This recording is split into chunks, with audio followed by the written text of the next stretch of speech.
there are basically two parts to this digital literacy narrative. And they're different, right? So you're going to basically think about it as two papers you're putting together, like just literally one and then another one. So the first part one, is actual narrative, meaning it's a story that you tell about yourself and you encountering and learning and figuring out some aspect of the digital world, right? And there's a bunch of questions. I should be able to do that, right? What obstacles? So here's some questions, right? And this is just for to get your mind going, right? So you have, what obstacles have you encountered and overcome and learned to engage?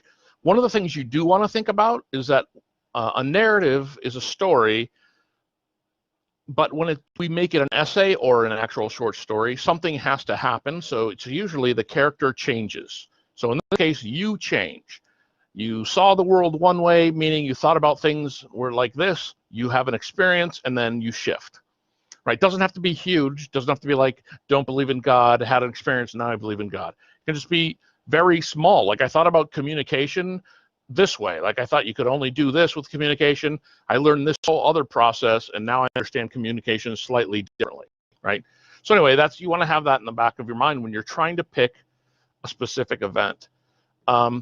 So what are some of your vivid memories where you attempt to engage with some aspect of the digital landscape?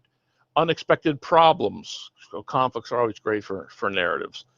What issues have arisen from posting content on social media? Researching for information. Like, so there's any aspect of your interaction with the digital world, right? Who has helped or hindered your development? And then these are a bunch of quick ones. Do you remember your first encounter with Instagram? Do you tweet? What do you love about Twitter? Whose tweets do you follow?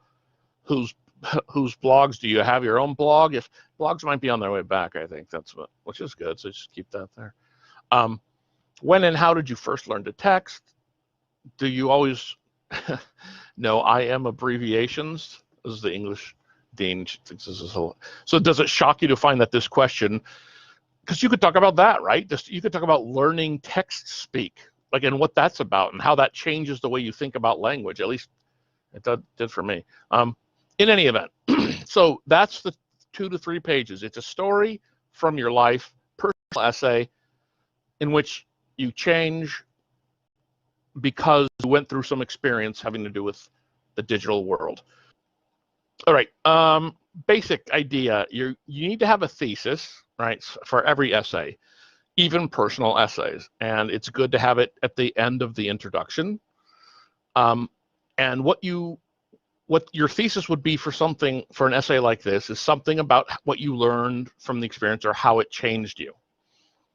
So it's not, it's not a thesis. You're not arguing anything really. You're just trying to be like, because of this instance, right, I understood something else, or I thought of things slightly differently, or I had to redefine the way I thought about X. So that's what your thesis will be. Again, so you're doing a draft to post Thursday. I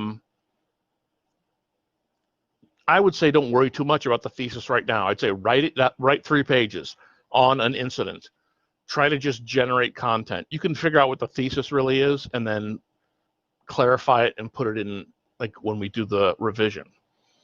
But just know that that's what the thesis is, that it's this idea that changed, something about you changed because of an event. Super basic structure for this. It's also because it's short. So we'll try the 5-paragraph essay, which is like a traditional basic, like seriously basic essay back in the day. Anyway, so you have an introduction. So you hook someone's interest right away with something like the first 2 sentences somehow, which is easier to do when you're talking about yourself, I think. Anyway, just personal essays. And then you end that introduction with a thesis statement, the insight that your story provides. You have a narrative. You're going to just try to tell a story, do a beginning, middle, end.